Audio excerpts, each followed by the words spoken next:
Chapter 17. Post-Walk Thoughts. Finishing the walk was the most overwhelmed I'd felt in a long time. Sitting in Bubba Gump Shrimp afterward, I was exhausted, not very hungry, and even a little irritated by all the noise. I was excited by the prospect of going home, but I couldn't help but feel shocked at the fact that the goal I had spent years dreaming of and months of my life working towards was complete, just like that. The trip home wasn't much less of a whirlwind than the day-to-day logistics of the walk either. After having my first flight canceled, I ended up getting a hotel in Dallas around 2 a.m. the next morning, then hopping on a taxi to the airport at 6 a.m. less than 4 hours of sleep later. I arrived home sore and exhausted, but excited to finally see everyone again. Within a few weeks after the walk, I wrote the vast majority of this chapter. I'll admit I was questioning if the walk was a worthwhile journey. A lot changed while I was gone, and it was difficult to come home to what I did. Add on top of that the whole phenomenon of post-trail depression. I was nervous about the possibility, and I was right to be. I was on a drive with a friend a few days after returning, talking about how I was struggling with feeling like I was right back where I started when I left for the walk, almost like nothing had changed. The span in which I had been gone felt like both a lifetime and an insignificant blip. Those two feelings were hard to reconcile. Life felt eerily similar to where I was at a year prior, almost to a T, and that was beyond discouraging. Thankfully, at just the right time, I got a message from Joey, the man I stayed with in Louisiana. He reminded me that there would be struggles when I got back home, to remember to structure my days and to find a purpose to work towards.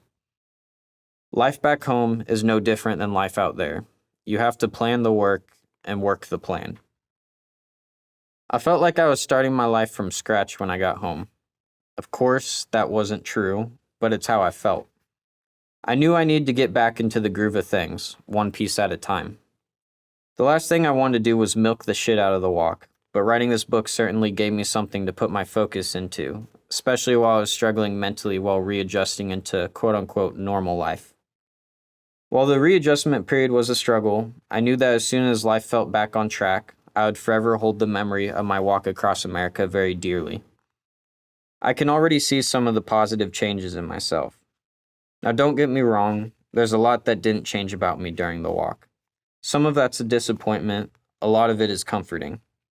I didn't want to come back some completely different person. I'm not sure a few months even had the potential to do that to me anyways. Who knows though, maybe if I'd chilled out a little bit more and spent more time out there. I still struggle with things I thought the walk would help me work through. I set out on the walk to become someone I was proud of. I'm proud of what I did, but I'm not often proud of who I am. I still hurt from what I was hoping to heal from, but I've since noticed myself deal with the hard things in a more controlled way, responding to the harder situations rather than reacting. This was a necessary skill I had to adopt to make it across the country unsupported. When shit hit the fan, I had no one to turn to. Calming down, evaluating a situation, and creating a solution was a daily occurrence, and I would have put myself in serious trouble had I not learned how to do this. I got a text from another friend in the middle of his own cross-country trek. I hope you found what you were looking for. I responded to him. I said, I don't think I found what I was looking for, but I know I found what I needed to. I learned that pride isn't ever going to truly come from external accomplishments. Regarding that initial motivating factor proving to others my ability to follow through with the walk, what if the best revenge wasn't success, but rather the absence of a need for revenge? I had to face a hard truth on October 29th, 2021. Completing my walk across America didn't change much of anything. I learned a few valuable life lessons, gained a couple of opportunities, and met a lot of people, but what I came home to wasn't all that different from what I had left.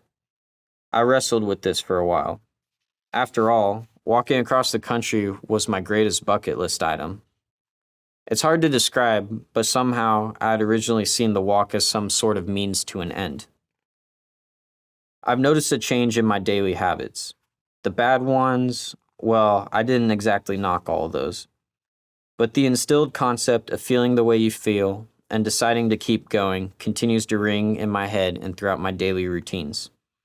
On the whole pride thing, this same friend reminded me that self-fulfillment is a daily practice. He told me, if walking across America was in itself enough to make you proud of yourself, you'd never do anything with the rest of your life. I needed that.